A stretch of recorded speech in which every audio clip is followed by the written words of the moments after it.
Well, hello YouTube. It's time for episode 2 of Compound Fractures Let's Play. Oh, what's this game called? Oh, geez. I'm forgetting the name of the game. That's not a good start. Suzerain. It is Suzerain. We've made some progress so far. We're starting to enact the will of the people, because that's what we're all about. We're all about the people. Let's see what's next. Campaign finance bill. Yes, okay. The criteria for the allocation of public funds shall no longer be according to the number of votes won. The new criteria shall be the proportion of seats won. Oh dear. I don't love this, you know, but I'm don't think I want to veto it. This results in a doubling of our budget and a slight increase in the other parties, but it will remove funding from the communist parties. Again, I don't like this bill. I'm not a fan of this bill. I'm against this bill. However, we don't really want to be too heavy-handed right away. I think we will grudgingly sign this bill. I don't love it. I don't think we should veto it, though. Sign. Okay. The Reform Committee reports that any potential change to the Constitution in the direction of the reformists will likely result in strong opposition from the fascists. The members of Assembly in support of such a direction seem to be in great numbers and possibly make a majority, while most members of the United Swordland Party seem reluctant. Interesting. Economic briefing time. Simeon Hall, Gus. Okay, so the Minister of the Economy, Simon Hall, the Minister of Rural Development, Gus Manger, and the Minister of Interior, Lilius Graf. Okay.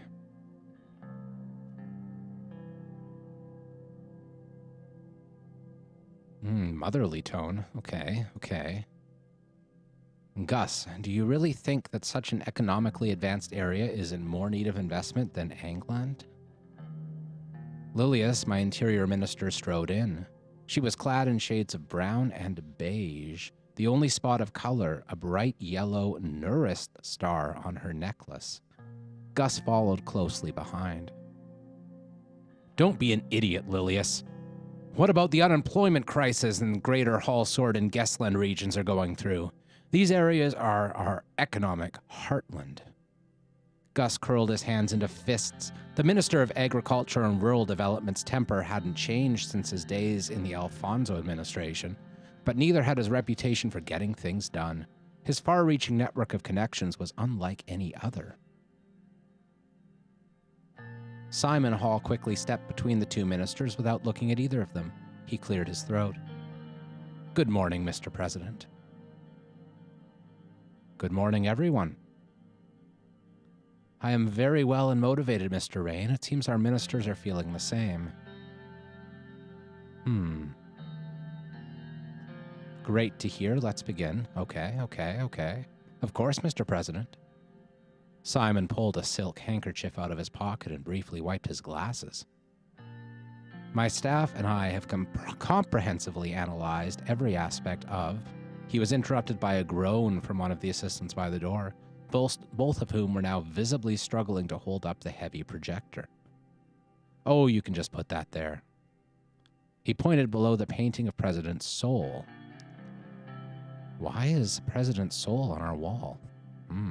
The assistants placed the projector next to the table and installed a white screen on the wall. Leave now. Thank you and please leave now. The assistants left the cabinet room. I was reminded that Simon had never had quite a way with people. Simon is our Minister of the Economy, that's to be expected, but his facility with numbers had made him the most sought-after economic specialist in Swordland. We still don't trust economists, by the way. Simon started looking for his slides. He always carried documentation around with him. We'll wait patiently.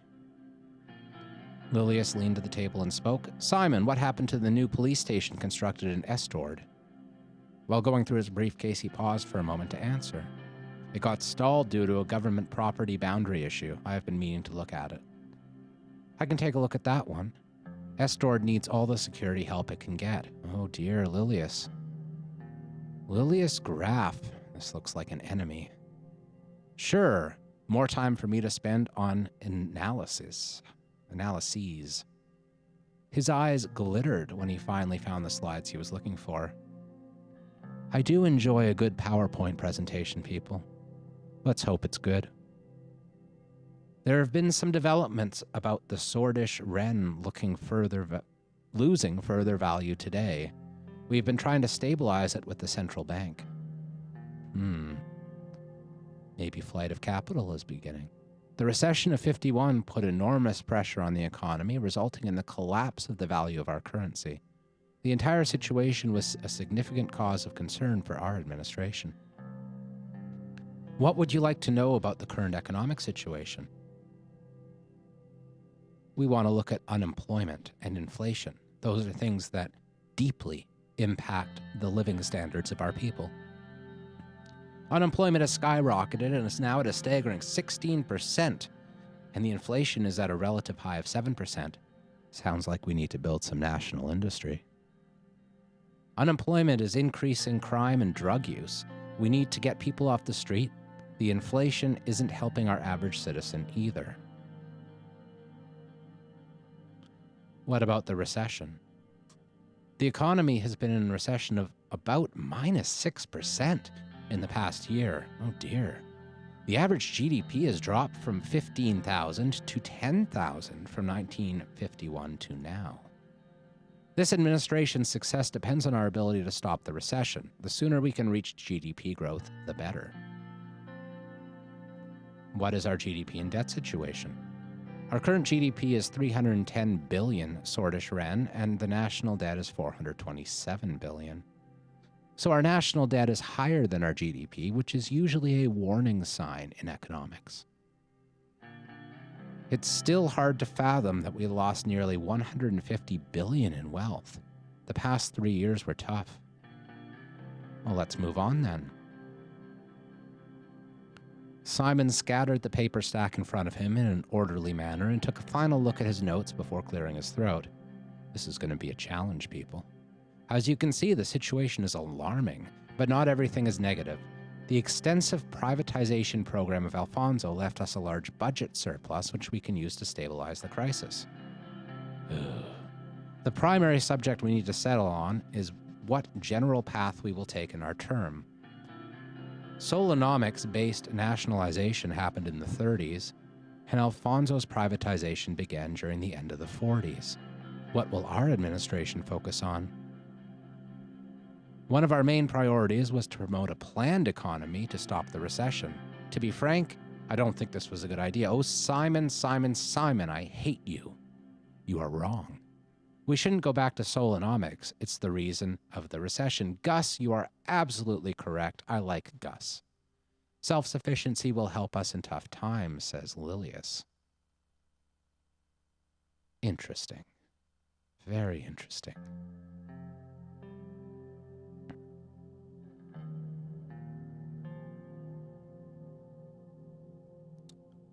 I don't think we need to ask about the consequences and downsides. We know that. But let's ask anyway, just so we know what this game thinks they are. It's clear that most of the state corporations and other government-controlled systems are less efficient. Really? The government of Swordland and its institutions or corporations have a solid history of delivering. I agree, Lilius. Lilius, you're right. The structural problems of Solonomics were going to lead to a recession according to the predictions at the time anyway. Absolutely correct. Either way, even if we pick one of the doctrines, we retain the option to make economic choices on a case-by-case basis. That is, however, not recommended in Lilius's point of view. The last thing we need is a chaotic economic plan. Yes, I agree again, Lilius. Okay, you're turning me around. Lilius and Gus, these are our people. There's another important point which has a direct impact on our economy, superpowers. We may have won the election, but I am still against aligning ourselves with the superpowers. Economically speaking, Simon says, We aren't as tied to United Cortana as we are to Arcasia. So a decision to align to the east is much more difficult to accomplish. The west will stab us in the back. We know that.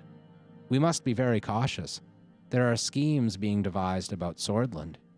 We cannot give in to their wants now or in the future, otherwise our country will be turned into a pawn. Lilius, look at you. You're doing well. I want you to reconsider your promise to align with United Cortana. Oh.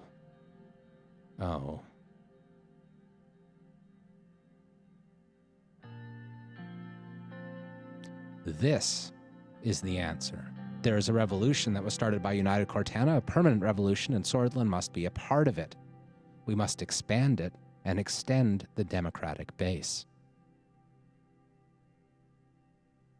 We will see how long it will last. I'm betting at least another 30 or 40 years. It's 1951 after all. When the time comes, I hope he will make the right decision for our own good. Oh, let's not get ahead of ourselves. Minister Whiskey will be in charge of informing you on those types of foreign policy decisions. We must first decide on our internal economic plan.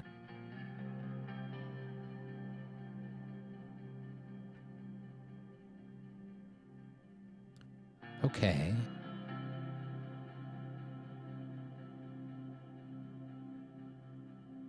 Well, let's ask about what allies we'd get from a planned economic focus first off. It would make United Cortana diplomatically look at our country in a more positive light. They are proponents of the planned economy. The influence Arcasia has on the world economy is extensive. Our economic strategy should be based on internal reasoning, though.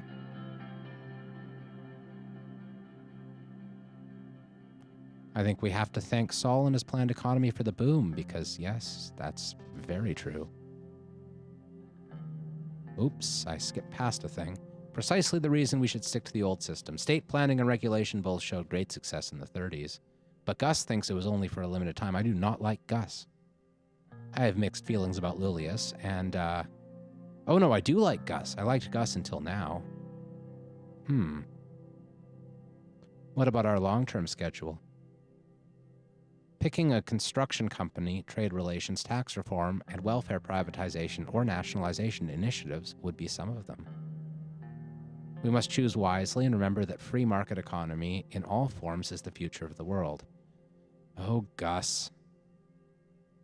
Why did I like you? I'm changing my mind.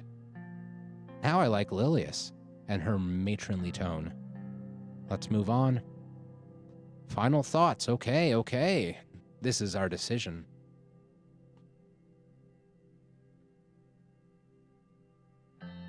Critical institutions must remain in state control, and we must be fully responsible in delivering services. I do want to place them in the hands of the people, but that is not going to be accomplished by handing them over to oligarchs. Simon says few could be, and it wouldn't be negative, but either way, you make the choices. Yes, I do. That is correct. I'm starting to feel the power of my position. So what will our general economic plan promote? A planned economy, as promised. Oh, Gus. You can worry, but when the time comes, you'd better be on my team. Now that there's clarity on which direction we are heading, I will work on a plan and act accordingly. Okay, Simon. Next gathering, we'll talk about the upcoming infrastructure investment plan. All right. There is news. Let's look at it. The Hallsword Post talks about electoral funding reform. This is the bill that we did not like or propose, but we accepted because it was decided democratically. Swordland Today, the biggest newspaper in the country, talks about an economic meeting that was held. Made plans for a planned economy. Yes, we did. Oh, and the richest man in the country passed away, so the son that we are meeting with is now fully in charge. Meanwhile, it's very cold. The radical nationalist voice? What? Now, is this a fascist paper or is it a socialist paper? A man in his 20s has been beaten with baseball bats in a paramilitary-style attack in Arvery. The man claims to have been attacked because of his ethnic background. He was approached during a walk in the park by a group of right-wing extremists, so this is definitely a socialist publication, who are suspected of being regulars in the National Front. The fascists are on the march. Oh dear. Critical support of the police? Will we have to go there? Maybe. USP hijacks elections. What? Yes. Unfortunately, we will not expect the support of any minority parties, including the Communist Party, because of our campaign finance bill that we signed. Perhaps we should have vetoed it. Perhaps we should have thought deeper before going along.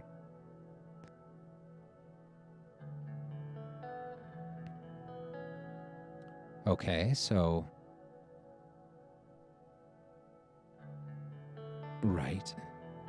Arcasia, one of our neighbors, has developed a new technology. Okay. Swordland's regional trade. What will be the policy? We need to decide upon our trade policy. That's the news. Now I see we have things available in different cities, but nothing in the capital right now. So what are all these?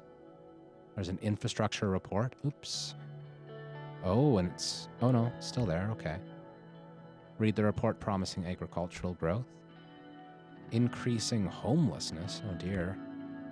And here we have a possibility of investing in mega infrastructure.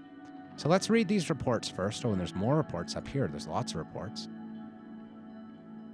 Agricultural output has increased, linked to a drop in temperatures and new farming practices. Meanwhile, more generous credit allowances. Okay. We do support giving credit to the little guys, even though that is essentially a liberal idea. The region of Bergia is among the worst hit regions, Swordland, where homelessness has skyrocketed. We should invest in industry in that region. Infrastructure report. The recession led to a reduction in rail assets, with more than a fifth of the railway network, itself antiquated, being mothballed in the recent years. While the main lines of the railway network are currently in service, increasing demand in goods from Gelsord to the capital is pushing the network to its limits. The rail signaling system in the region dates from the middle of the last century and is also in need of improvement. Infrastructure spending is expensive, but usually worthwhile. Let's check up here. The recent collapse in the tourism industry in Lenkirk has led to a reduction in trade traffic and road maintenance. The road network is currently in service, but in need of substantial improvement. Ports, country roads, and bridges similarly suffer from a lack of investment. Firms doing business in Lenkirk report a significant shortage of warehousing facilities, particularly refrigerated facilities. Okay. In Avery, they report a lack of adequate infrastructure, which seriously undermines the attractiveness of the investment climate. Foreign investors are becoming hesitant. Okay. Alarmingly low levels of productivity growth in the region around England, where also there are high rates of food insecurity, malnutrition, and rural poverty.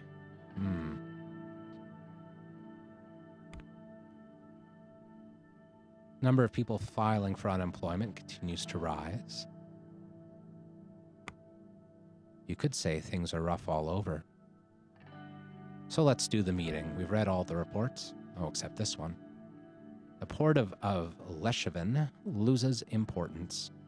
Latest maritime traffic reports. Our nation is not doing well, people. This is very bad. So let's have this meeting. The Minister of the Economy has put forward 2 bold plans for mega infrastructure projects that would help with the economic recession in the long term. Investing in projects of this scale would take up some portion of our budget, but could prove worthwhile if accomplished successfully. So currently our budget is 3. I don't know what that's 3 out of. Our economy is 4 out of 10, and our personal wealth is 1. Hopefully our personal wealth can stay very close to 1, because we do not need opulence. We merely need to be the voice of the people. Let's invest. Investing in infrastructure will help. Okay, now we get to decide what we are investing in. We have the same 3 people. Okay. The seaside estate, fittingly named the Blue Mansion, was large, fine, and accommodating. But enjoying this luxurious mansion wasn't the main reason of our visit. We gathered the economic team to discuss new infrastructure. Half an hour had already passed since the start of the meeting. Unfortunately, I did not have a chance to have my usual afternoon coffee. Coffee comes first. What are we doing? Oh, I don't like this. Looking at the view from the windows, I let my mind adrift for a couple of seconds. Simon's voice brought me back into the ongoing discussion. Mr. President, we need to focus on boosting the economy as quickly as possible. One of the fastest ways to achieve this is through infrastructure projects. So I do agree. I'm going to say I agree. On the one hand, businessmen are complaining about the slow logistical rail network. On the other hand, citizens are criticizing the lack of a proper highway connection. The narrow roads by the seaside are not only dangerous, but difficult to traverse.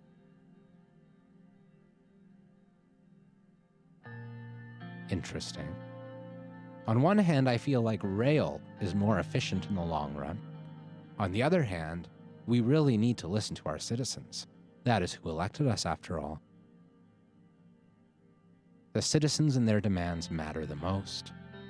Couldn't agree more. Their demands are just. The dire situation of road infrastructure can't be neglected. The return of investment will be low. Our concern should be economic growth. So I like what Lilius has to say, but Gus's like rejection, or his concern here is actually quite valid. We want high throughput.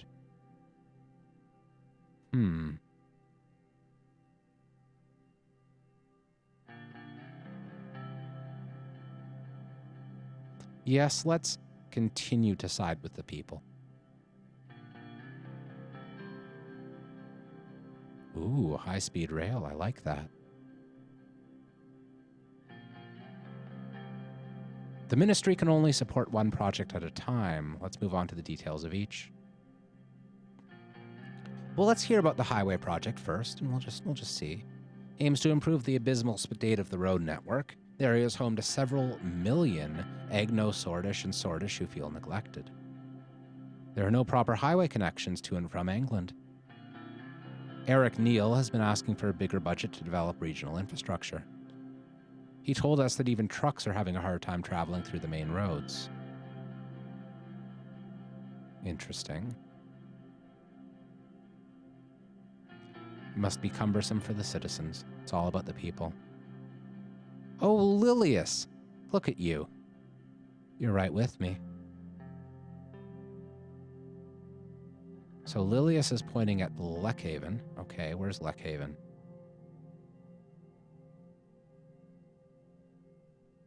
Oh, down here? No, that's Lesepia. I see we could have clicked on our neighbors as well. We didn't notice that before. Here's Leckhaven.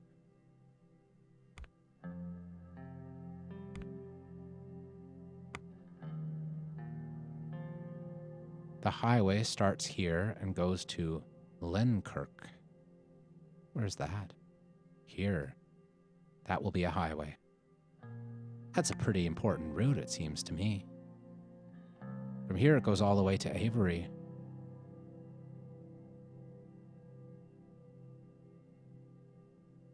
I don't know where Avery is. Oh, yeah, it's right here. It's the biggest port. Okay. Got it. As a result, the road network towards the Angolian capital Stallport will improve substantially. Agnolian. That's where the Civil War happened. I saw the central government continuously neglect the Agno-Sordish-dominated regions when I was mayor. Is this administration going to continue that kind of negligence? We should make Agno-Sordish citizens respected as swords like all of us. Yes. I am all for Sordish citizens without separation or preference. Therefore, we should think about the country overall. It has to be pointed out that the highway would be less beneficial in the near term. Lilius disagrees. It'll increase the speed of transportation. Our citizens will be quite pleased if we can successfully accomplish this. Besides, if we enter trade talks with Agnolia, they would see the investment as a positive sign. Let's hear about the other project. I do like railways. My predecessor, Alfonso, has failed in delivering this campaign promise, but we can start the construction of a groundbreaking railway project. As we know, our current trains cannot meet the standards of today. As many countries adopt this new electric engine technology, we are one step behind. Reports about the newest trains in United Cortana, Federalist Socialist Republic. Oh, interesting. Yes, this is the East. This is our Eastern ally, to be. Traveling at incredible speeds has piqued business interest. They too want to transport resources and material from Halsord to Lekevin with great speed and efficiency.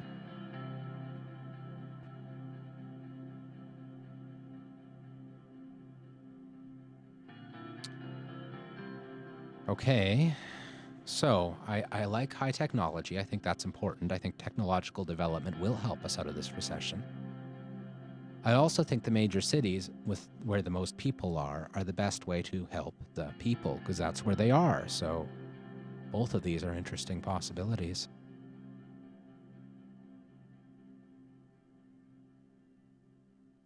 Let's explain further. Our plan is to upgrade the old L1 line from Halsord to Lekevin, and it'll transform into a high-speed rail. Look at the map. Where's Halsord? Oh yes, this is right throughout the heart of our country. Okay. This seems to be a question between international trade and local infrastructure more than anything.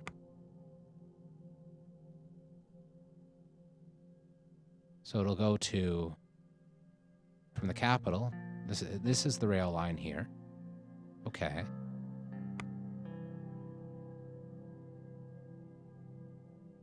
Lekevin is our economic powerhouse. Interesting. The L1 will significantly boost the economy on newly linked cities and even rural areas in between. Lekevin is our primary port, so the goods unloaded there will be transferred to Halsord much faster.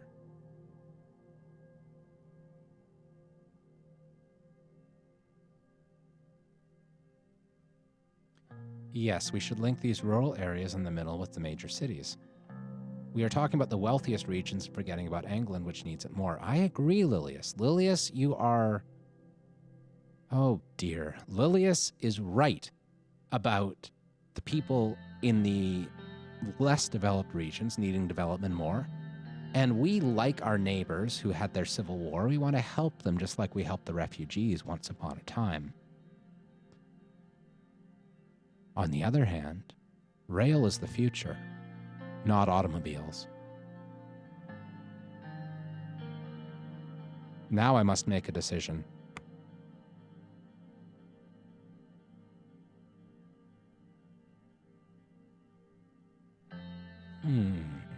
This is a tough choice. I don't see any suggestions coming out of chat, and I don't have very many viewers at the moment, so I guess I must make it on my own. I'm feeling the burden of power here, people. I think ultimately we will decide on the highway project because it'll help our poorer regions, even though we would prefer rail over highways. Lilius, we are allies.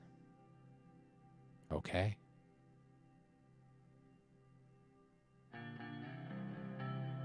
Thank you all.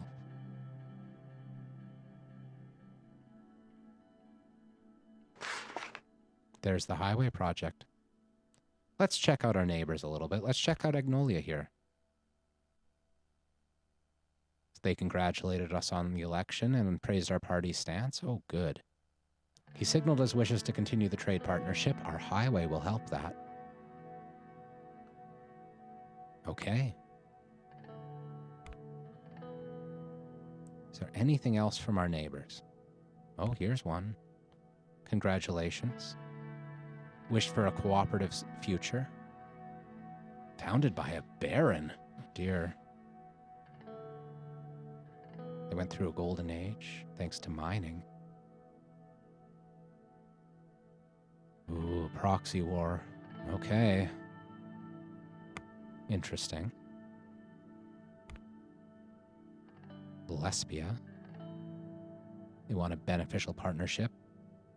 Warned us about the threats of the encroaching Melanchevist influence of United Cortana. Interesting. I don't like you. I might have to sabotage you. And here. Chancellor Hegel sent his congratulations on our victory and wished for close cooperation between our countries in the future. He signaled concessions from Vegsland in case of a promising trade deal. He also congratulated the Swordish democracy for the successful elections and warned us about the threat of Arkasha's growing influence poses for Eastern Meritopia. Interesting. Arkasha is our friend. Are they? Wait a minute, who is Arkasha? I am so bad with names, my friends. So bad with names indeed. Yes, they are the America of this world. Okay. So I agree with what you said there. What's next? Back to the capital. Invest in company stocks? What? A personal investment opportunity has been relayed. An experienced stockbroker is selling valuable shares of Amadine Industries, an up-and-coming electronics manufacturing company. That's the one that had that invention recently, isn't it? Well, we're not going to invest. They will steal our money in the future, I'm sure. They cannot be trusted. There's another exclamation mark here. Inaugural ball. Ooh, decadence. My great enemy. It's a 3-decade-old tradition. Water is my old friend. Let's get some.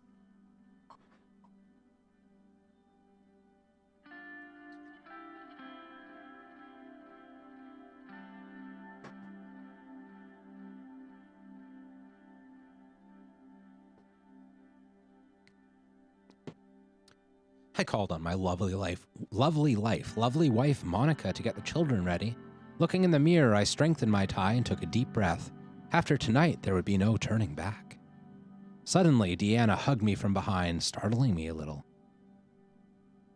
Oh, that's my daughter. Okay, yes. Monica has fixed her hair into an elaborate braid woven through with ribbons. Papa, Mama told me it's time to go. Hello, darling. I am ready. Where is your brother? I think Frank is still upstairs. She shrugged. It was almost time to leave. The big ball was starting in less than an hour.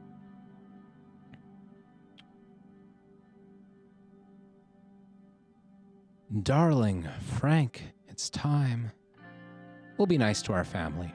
Why not? Monica came down the stairs. She was wearing a simple yet elegant beige sheath dress and short heels. Her hair had been neatly pinned into a chignon. I wish I knew what that word was. I know little about hair. I don't have much experience in the matter, you could say. Oh dear. Showing off the pearl earrings I'd given her for her 15th anniversary. All those years she has stayed by my side. Now we were about to begin the most challenging chapter in our lives. She's referring to me as Mr. President. I suppose that's a term of endearment in this case. Let's embrace her warmly. Let's compliment her so she feels good about her choices. Now there's the charm that got you elected. Yes, Monica, we are very charming. Here comes our son. Oh, I feel this family bonds. Just makes me feel so good. He tugged at the collar of his new tuxedo, seeming ill at ease. I understand, Frank. Tuxedos are terrible things. We should ban them. I am glad to have you with us, though, because you're my son.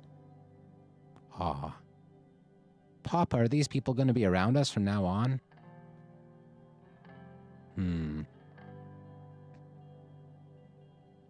These people are our friends. We should put our daughter at ease. It's all right, baby. They're here to make sure nothing bad happens. Frank stopped abruptly and turned towards me. Dad, do I really have to go? Couldn't I stay home instead? Oh dear, how are we going to do this? We want to give our son at least some illusion of free will. We want him to think at least that we're on his side, otherwise he will grow to resent us.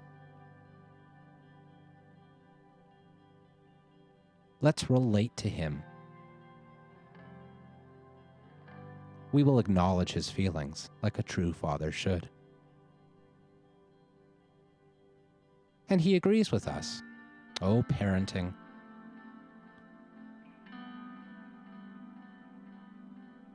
Our wife wonders what we're thinking about.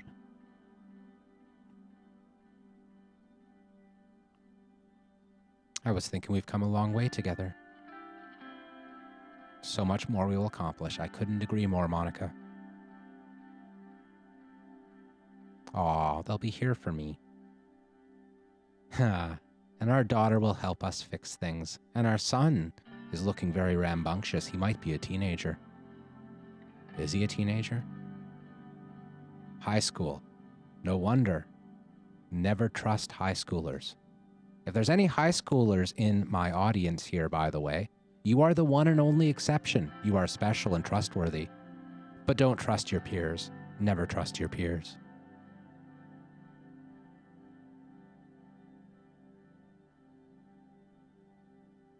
It doesn't mean much to me. It's just a ball. Interesting. Let's enjoy the night. Convoy slowed to a halt. Limousine, eh? Ooh, don't like that. We are here, sir. Hope you enjoyed the drive. Much appreciated. How is Serge doing? We like Serge. He's as good as he can be, but today is my day. Okay, sure. His whole family voted for us. I knew we liked Serge. We were right to like Serge. Thank you and your family, Serge. Oh, there's plenty of reason to thank you. I don't know, you're too humble. Serge opened the door for me. The naturally imposing palace was festooned with garish banners that nearly made it look cheerful. A line of shiny luxury sedans stretched around it. Oh dear. Politicians, bureaucrats, and celebrities. Oof. Good luck out there, Mr. President. I'll see you on the trip home, Serge. I stepped out and immediately found myself surrounded by loud voices and camera flashes. Hordes of eager journalists thrust their portable microphones my way. My guards fended off most of them, but one woman managed to dodge them and corner me. She's a reporter with SBC, okay. Mr. President, do you plan on working together with the opposition parties on the expected constitutional reforms?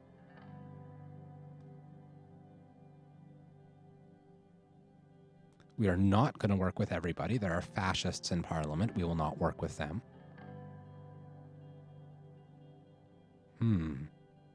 We always are willing to talk about policies. So that leaves two more options. Either we'll bring real change, or if the opposition is willing to support us. I like if the opposition is willing to support us. That proves we're democratically minded. Mr. Richter clarified that as long as you hold your promises of democratization, they will support you. What do you think about this statement?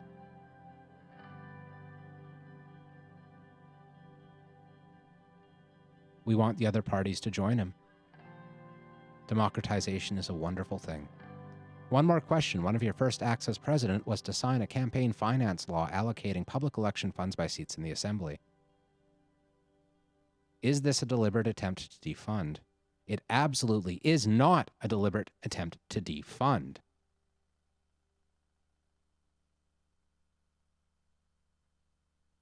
Oh dear, I should not have signed that bill. That was a huge mistake.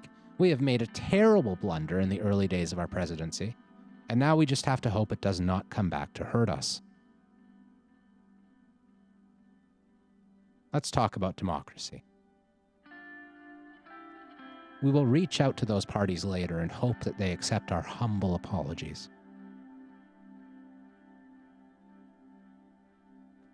We're entering the lobby. Oh, it's our vice president. The most beautiful family. Oh, you are very, very obsessed with aesthetics there, Petter.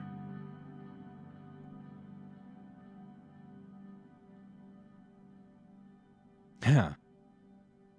Are you sure you've gotten any wiser? Yes, he says. I must talk about that. Maybe not. After all, I'm sticking with you. Oh, boom. Petter has given us a right in the jaw. Oh, dear. Fortunately, I think he was joking.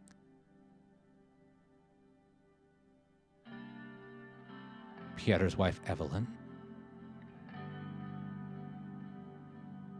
We both worked hard, yes. Yes, we did. Oh, that meant me and Pieter. Okay, well, sure.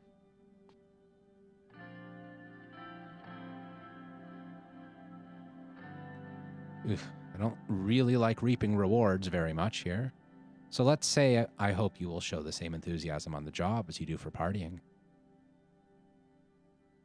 Halfway genuine smile, looked uncomfortable. Good, you have made us uncomfortable in the past. We will make you uncomfortable in return.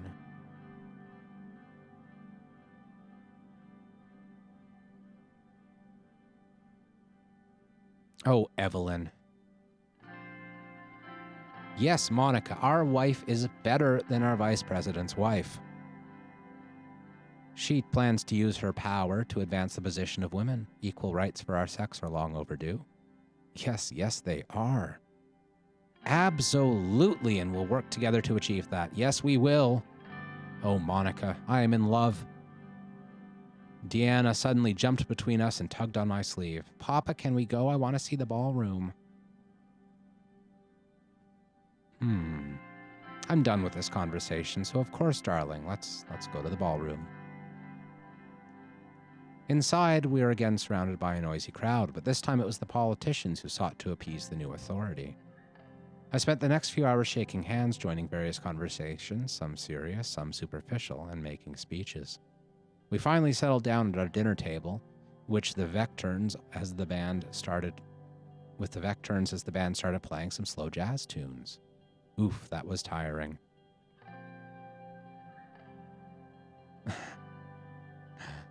Oh dear. Should I keep going at Petter, or should I, appease him? Let's appease him. We don't want our vice president to hate us, after all, even if we hate him. It's good to keep your enemies very close indeed.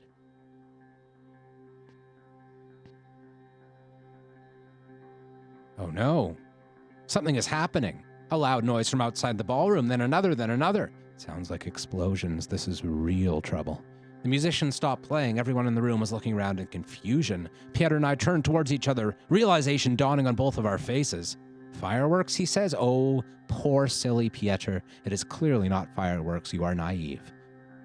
No, gunshots. Oh, he figured it out. That's good. As soon as Monica heard the word, she lunged from her seat.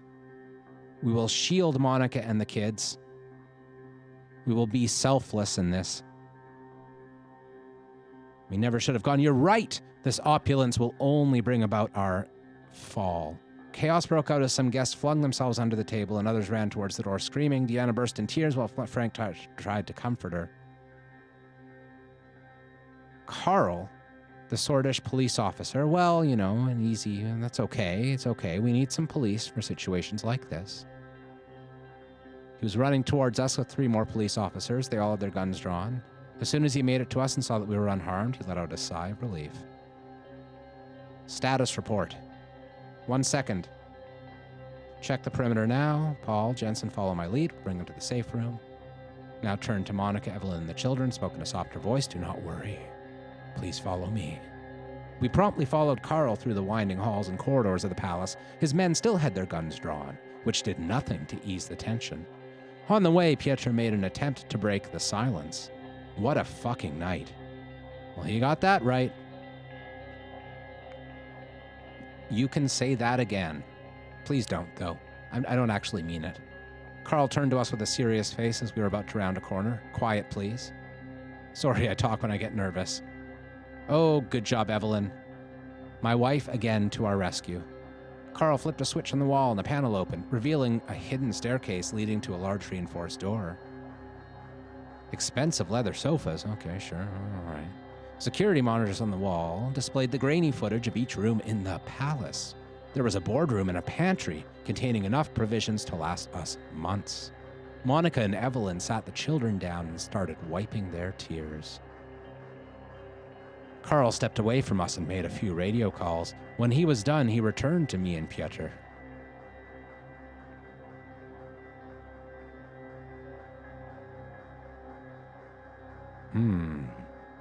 Interesting.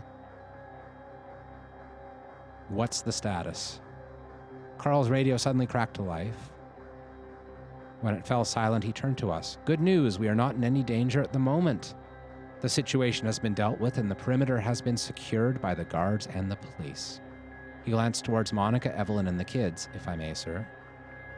Gestured towards a more private corner of the room and started talking more quietly.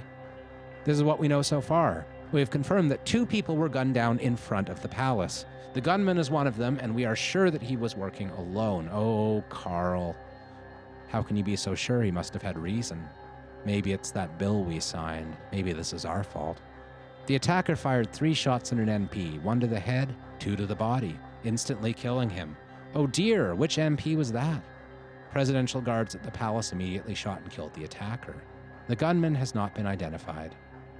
The NP was Bernard Circus, a poet, novelist, short story writer, and politician. He was acclaimed for his lyrical flow, which I do appreciate, and was regarded to be the leader of the Swedish avant-garde. Interesting. A romantic communist, you say, who joined the Red Youth. Oh no, we have lost one of our finest citizens. That's very sad. Very, very sad indeed. We're now extremely worried about how the communist parties will regard us. But we must crack down on the fascists, for surely they are behind this. Piotr pulled out 2 cigarettes and handed one to me. He then turned to Evelyn. I could hear him trying to reassure her that everything was going to be all right. Monica was still trying to tend to Deanna and Frank as Frank paced the room, mumbling that he should have stayed home. Well, let's comfort them. I don't want to give them false hope, so, let's pick number 2. That's the least hopeful of the 2. Monica, you are absolutely right, and I wish I could have said that, but the game did not give me an option. Smoking a cigarette, that's nice. That'll make us feel more calm. Oh dear, oh dear, oh dear, we must appease the communists while crushing the fascists without mercy, for surely they were responsible for this. We have increased security. That's not ideal at all. Situation room. Let's talk to the cops. My cabinet ministers were gathered to discuss the shooting. Lilias presented the initial report. Bernard Circus was shot dead at 9:03 p.m. in front of the palace gates.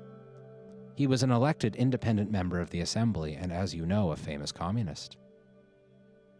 Oh, Lilias, I thought I liked you. Ugh.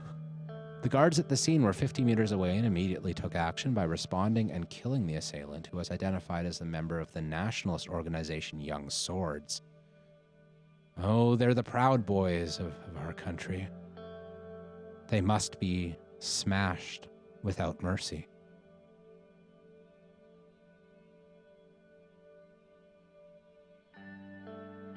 The president and his family were unharmed, praise God.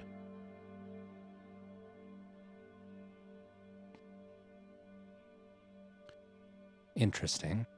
None of these are the response that I would want to have here, which is, we must smash the Young Swords. So let's ask about motivations.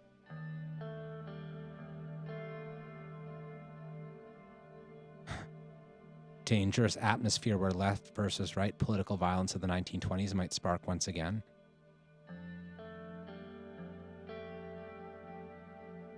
The Red Youth condemned the killing but didn't stop there. They promised revenge. We will support them in their revenge. They are entitled to it, after all. This will in turn spark further aggression. Yes, it will. The cycle must be ended with victory. Naya has always been one of the only members of the Justice Ministry truly deserving of the name. She has survived countless attacks on her character while fighting corruption within the ministry. I like her. She seems all right. And rising to power has only compounded her sense of moral duty.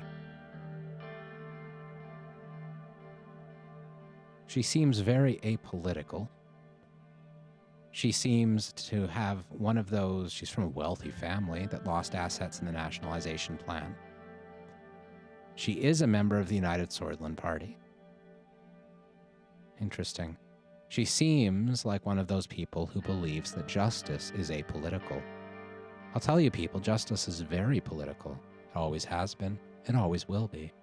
We'll remember that even if Naya forgets.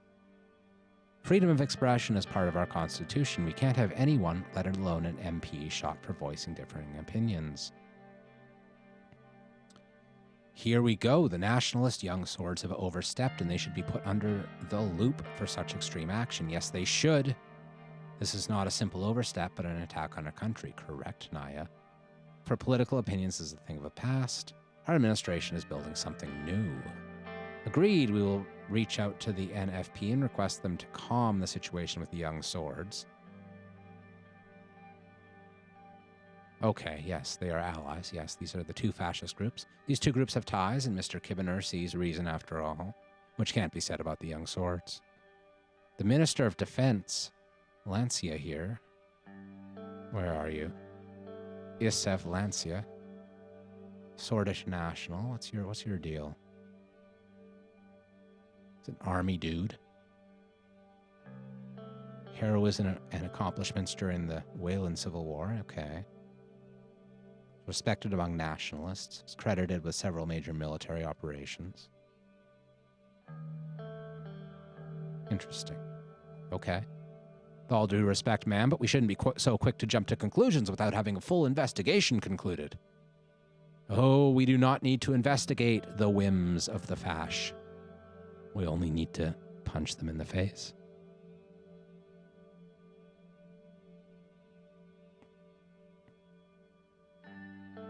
It is political, yes. Yes, it is political, that is correct. Dinosaur does not think we should make this issue political. Dinosaur is in the wrong. There aren't many sides. It's the state versus its enemies. That's not quite correct there, but classic military thinking. Regardless, a full investigation on all involved parties is underway. We will find the subversives and punish them soon enough. I will do my best to help coordinate the administrative tasks. Pieter will. Naya thinks justice will be served and the rule of law will return to this country stronger than ever. Yosef thinks we should stay vigilant as a country and think about the upcoming budget. Yeah, this is a great time to think about the budget. You know, I think the budget would be served by cutting military spending. How do you like that, Yosef?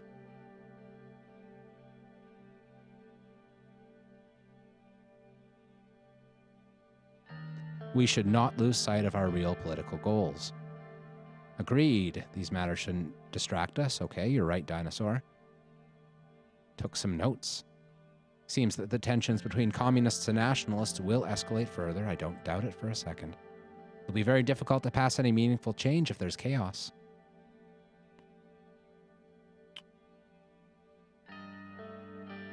We will make it through this and deliver our promises. Yes, we will continue on the right path. Hell yes, President Rain. Oh, Pieter, I can always count on you to say something wildly inappropriate, but also kind of fun. This will be it for today then. We will convene again soon. Thank you all and keep us updated. The meeting concluded and the ministers left the room with concerned looks.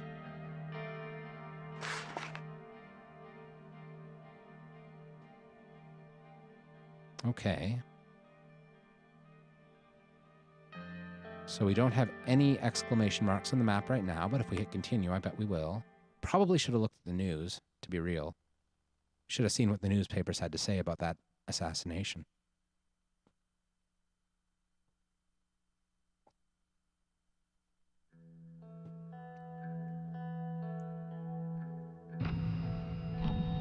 What's going to happen next?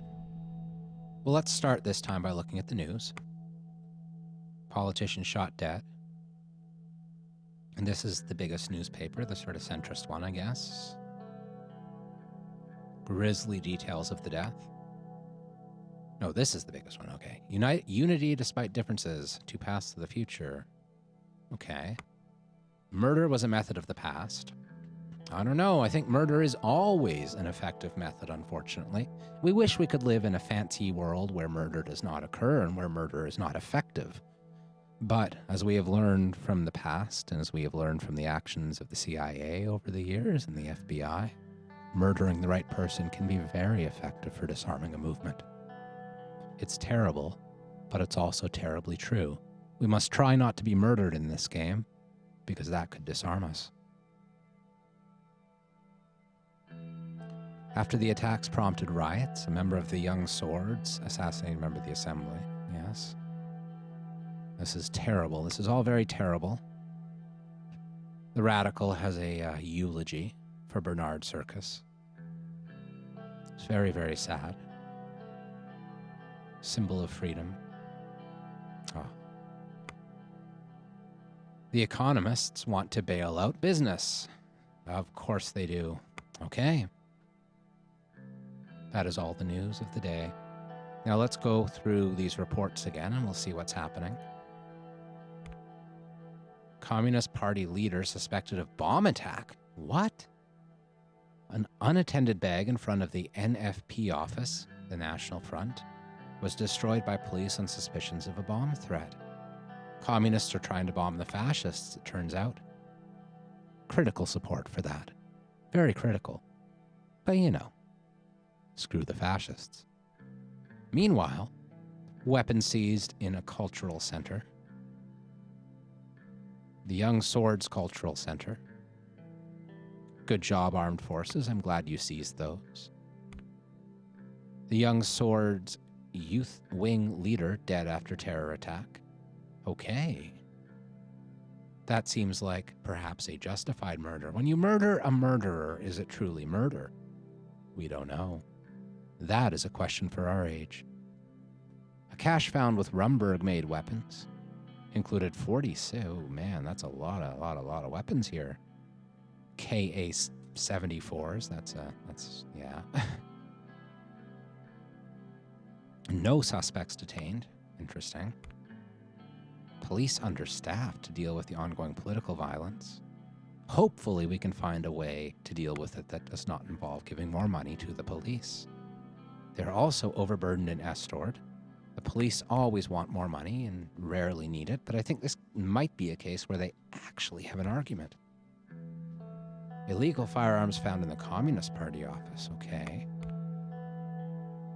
Again, critical support.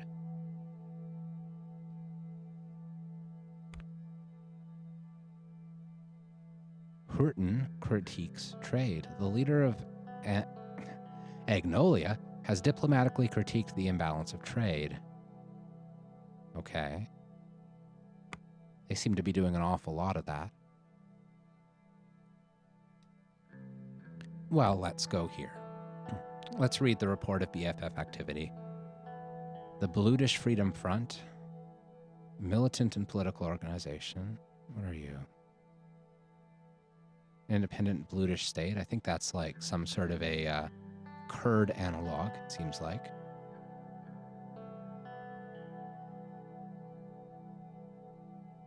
Okay, so got separatists. And they try to have a terror attack. Their intentions to attack the fascists. So yeah, the Bludish Freedom Front is a left-wing socialist, but also ethnically oriented and nationalist party. Dinner with family at home. After a long day at the palace, I was finally home. I thanked Serge and walked through the front gates, nodding at two guards as I went by. Even as I turned the doorknob, I could hear Deanna rushing down the stairs to greet me. I opened the door and there she was. I'm home. We will compliment her on being bright, not on being a princess. I lifted Deanna up and hugged her while trying to put the keys in the tray next to the entrance. She was growing fast. Lifting her up was no longer as easy as it once was. Let's ask her about her day. Boring. Oh dear. Are the bad men gone? We will be frank with our daughter. We will not sugarcoat things. There was only one bad man. There are other bad men out there, but that one is gone.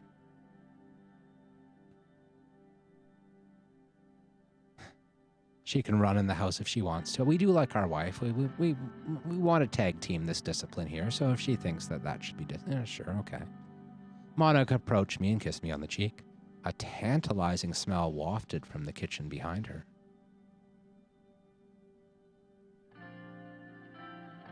Oh dear. We have a cook as well, eh? How was your day, dear? Terrific, wow. You mean... Zabla. I love Zabla. I have no idea what Zabla is. It's a chickpea stew with beef braised in tomatoes and Bergian spices. Ooh, that sounds vaguely Moroccan. Sounds delicious. I will say, out here in the real world, I ate some pizza earlier today, and normally I'd consider that a successful day of food consumption. But this is making me hungry yet again. Yum.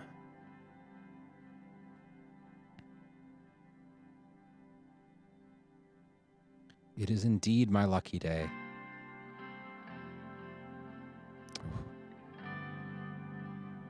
I'm worried too. Daughter will set the table. We'll tell our son to come down. Our son is indeed a teenager. He is sulking. He is listening to rock and roll music in the 1950s. He's ahead of his time. Cigarette smoke, you say? Well, sure. Let's knock. We'll be polite. No response. Let's knock again. Still no response. But we don't want to yell at him. We will knock louder. Hopefully it'll be over the music.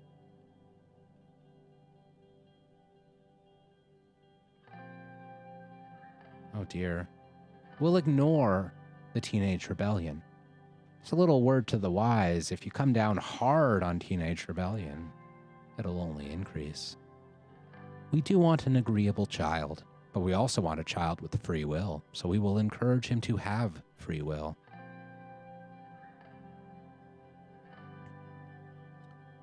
Ooh, this is going to be delicious. It is making me very, very hungry. It would be nice if video games were able to provide real-life food, because this just seems unfair.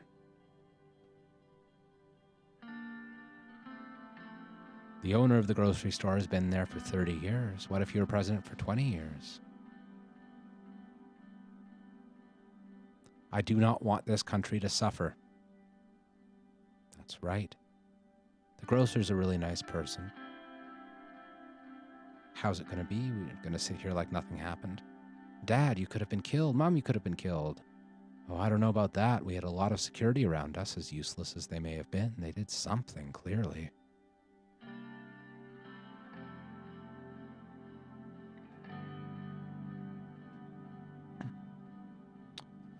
Well, how do we do this? We could talk about costing our lives to protect our son. Interesting. I think we will protect our son, even at the expense of our own life, even if that may end our game and our series. Our son must come first.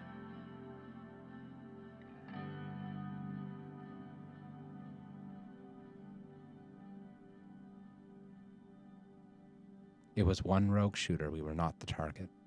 But what if we were? We do have to trust each other. Thank you, Monica. I do love Monica. She's been consistently saying the right thing this entire game. She's clearly getting on our good side.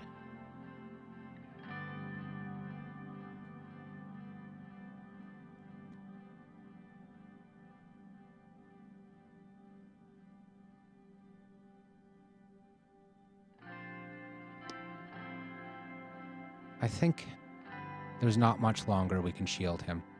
He has to learn lessons for himself, but knowing that he is supported by his loving parents. It's true that he's scared, yes. I worry too. We're a team after all. We're not going to sugarcoat things. Kebji.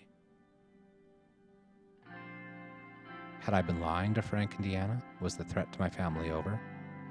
I said, sure. You gotta lie a bit, I guess, as a parent.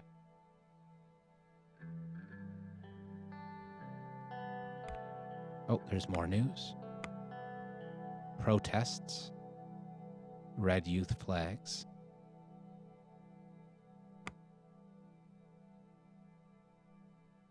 Groony region.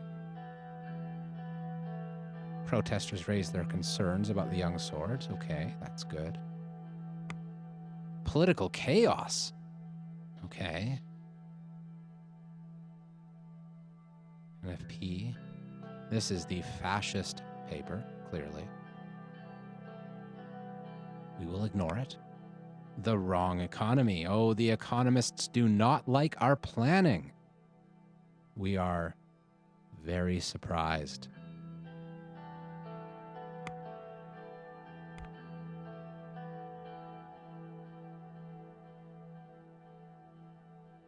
Today's security briefing was arranged in two parts, starting with internal matters and moving on to external matters after a short break. The Minister of Interior, Lilias Graf, and the Minister of Justice and Law, Naya Morgna, would join us for the first part, the law enforcement briefing. For the second part, the Minister of Defense, Josef Lanka, would join with a few high-ranking officials. I opened the door. Sir, let's begin. Everyone in the room sat down except for Lucian. He put on his glasses and went through the documents in front of him.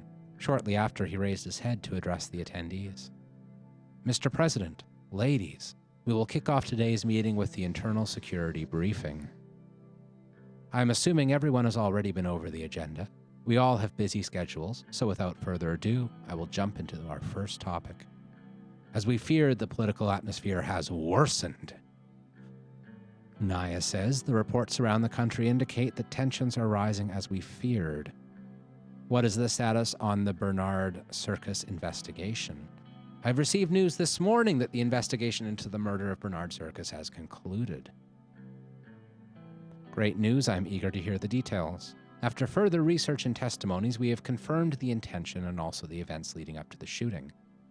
A few days prior, members of Red Youth initiated a violent attack on the Young Swords leader in Jen. We believe the Young Swords then called for revenge, leading to the death of Mr. Circus. Since he often spoke against the Young Swords and nationalist sentiments in the assembly, he was a big target, not to mention his radical communist views.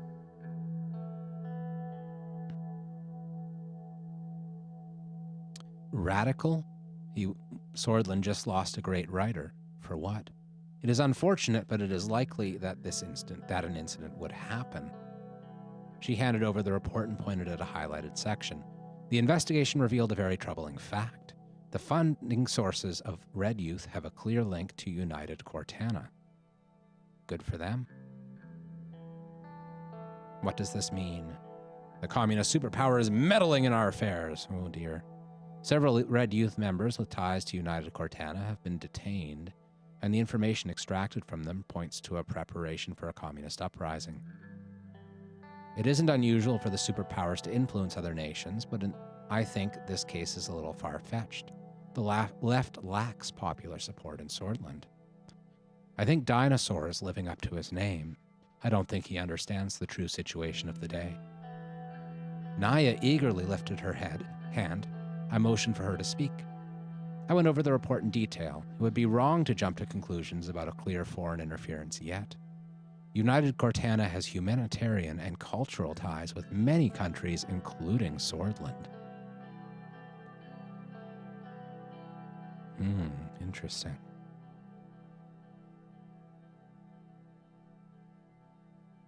Well, we certainly shouldn't create a crisis with them. Nearly 3 decades ago, they funded General Rickard and tried to establish a communist dictatorship in our country. If it was not for Colonel Sol, we would have seen real crisis. Our police chief, Carl Greiser, has linked the funding channel to United Cortana Consulate in Benfey. As we all know, the enemies of Swordland are many, but we also have threats inside the country. This is an interesting question that this presents. United Cortana shares many of our views. They will be more supportive of the economic choices we will make in the future as we try to feed and clothe our hungry. But at the same time, their nation is based upon an anti-democratic dictatorship. So, as we try to establish our popular democracy and our true socialism, they will surely attack us for it because they do not want our nation to be a threat to their own power. I do think we need to be vigilant.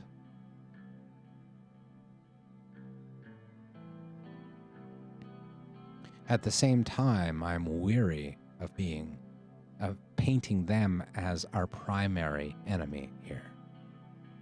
I think we need to remain vigilant.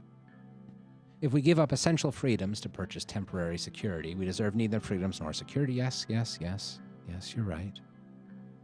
Let us not forget President Sol, God bless him, brought stability. Our highest internal threat comes from the estimated 20,000 strong British Freedom Fund, led by the imprisoned Denwin Arg. They are a banned political organization and now a militant force, trying to incite racial violence. Interesting. Are they supported by our British citizens? To some extent. Luckily, they cannot attract a wide audience, but they could potentially attract thousands if anti-Bloodish sentiment spreads in Swordland again. Our intelligence intercepted 2 crates filled with weapons close to Rumburg. They were filled with military-grade Ka-74s. We expect that more have been smuggled in since a group of Bloods was caught with these guns at a checkpoint not far away. Rumburg has been acting aggressively in the region for a long time. I'm not surprised that they would attempt to weaponize the Bloodish people against us. So Rumburg is a constitutional monarchy.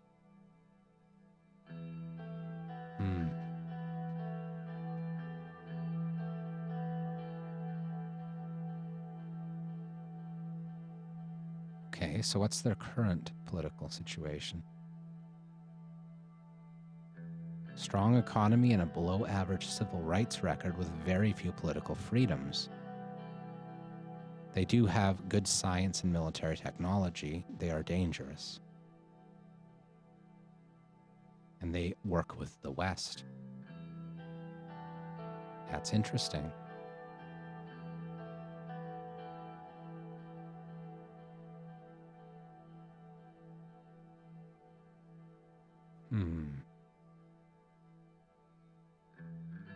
It was expected that they would undermine us, but this is too far. It's grave news. We must support all of our people, including the Bloodish people, because if we support the Bloodish people, they will not overthrow us. That should be our goal.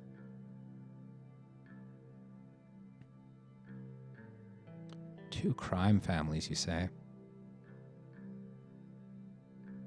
One is known as Coronelli and the other as the Skinner Cartel. They used to be allies before a recent disagreement. Both are active in the cities of Narbo and Estord.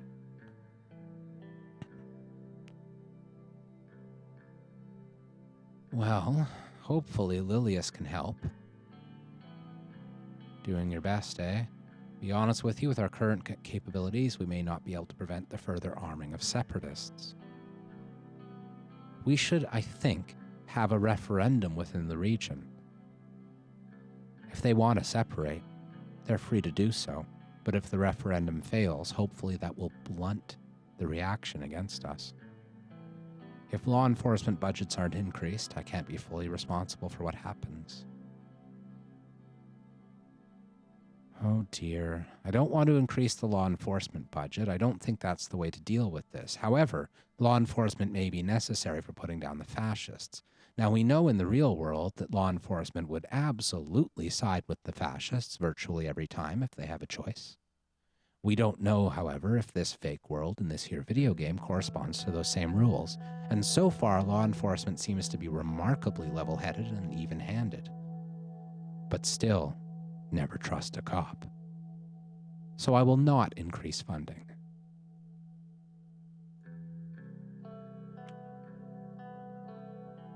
Naya wants Lilius to stop using the word thugs, and I think she's absolutely right. I support you, Naya.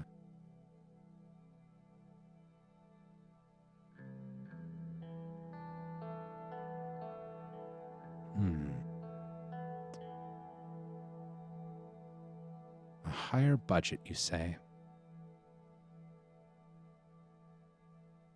Persistence is necessary.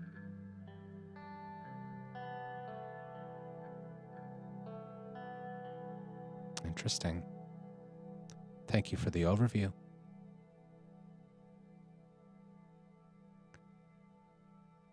Upon invitation, Joseph Lancia, along with 3 high-ranking officials from the Ministry of Defense, walked into the room. One of the men was none other than General Kruger, the chief of the armed forces. Joseph made his way towards the table while the others stood by the door. Mr. President. Let's begin. You are not welcome, military guy. Brought General Kruger with us, so what's General Kruger's deal?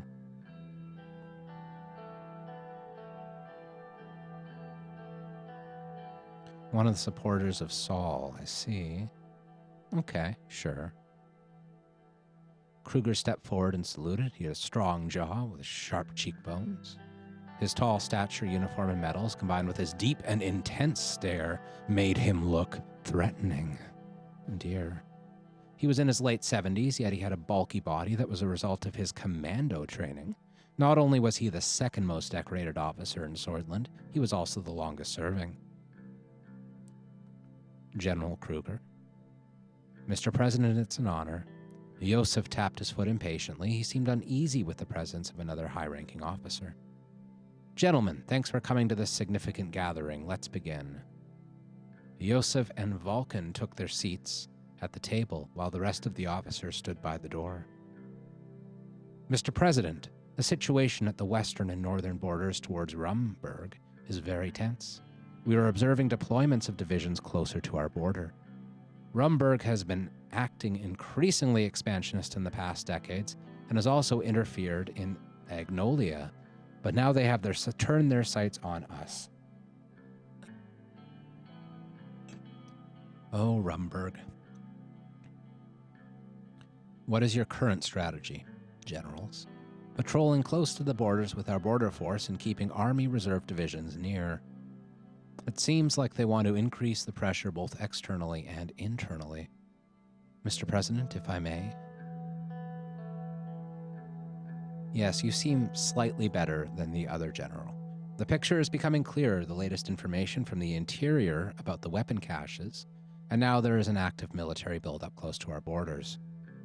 Oh dear. The entire situation was analyzed by our general staff, and our prediction is a future territorial incursion by Rumburg.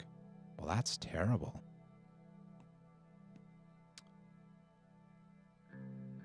Shall we trust the general staff, or shall we give them hell? I don't know if the threat is exaggerated. We do plan on being anti-Western in our politics, and they are a member of the various Western alliance groups. They will help coup us if we carry on the way we have been.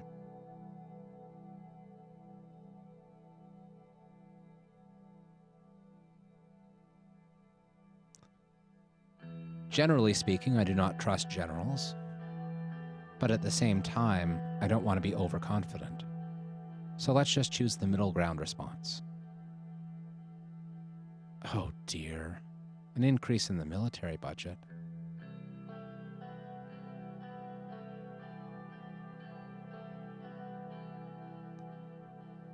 Oh boy.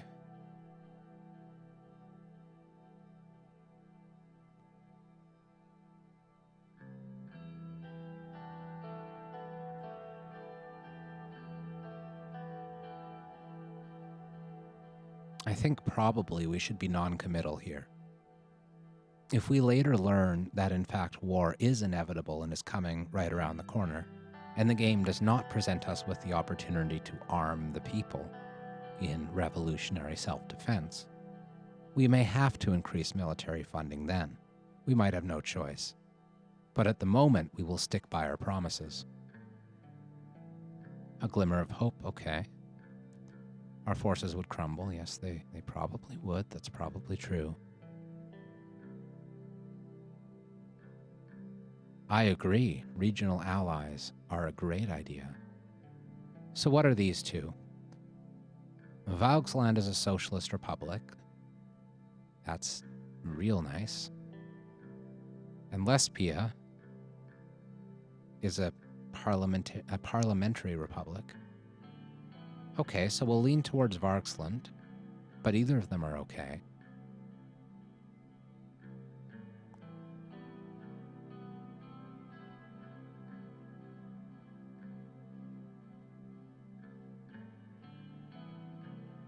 So, we could ally ourselves with the Eastern power. That would help us to defend ourselves. They wouldn't dare attack, but we could end up being the site of a proxy war if we choose to do that. That's concerning. I do like regional allies. I especially like allying with Vauxland. So let's just consider all the options.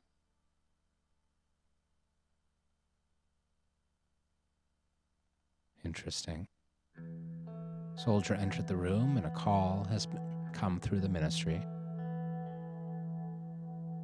Mr. President, there have been Romsburgian military activity close to the Narbel border. You just spoke with the local commander. Vulcan, we should go to the ministry and get further updates from our branches.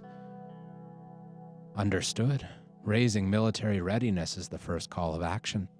If there is truly an extraordinary attempt, we will relay it to you immediately and wait for future orders, Mr. President.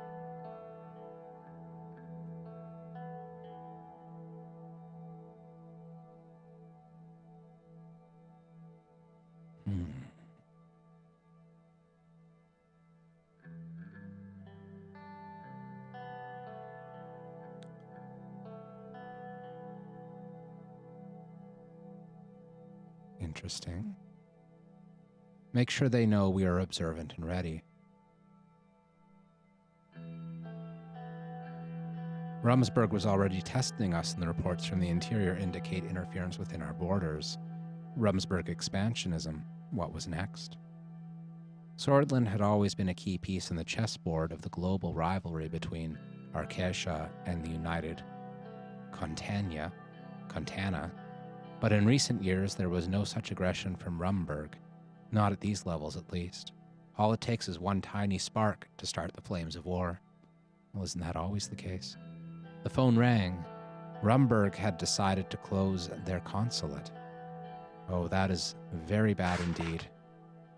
So, now that we have saved the game, now that we have had this scare, we've had an assassination, we have a military poised on our borders, ready to invade us. The situation is dire, friends, and we made the terrible mistake of cutting the budget to potential allies, which we should not have done. So, we're not in a good situation. But remedies will have to wait until next time because we have gone well past our usual hour episode length. In fact, my little clock here says an hour 24, which means I'll have to bid you all adieu. The next episode will be up real shortly on this here Compound Fracture YouTube channel. So I hope you stay tuned, keep watching, subscribe, and you'll see it come by your feed before you know it. Good night.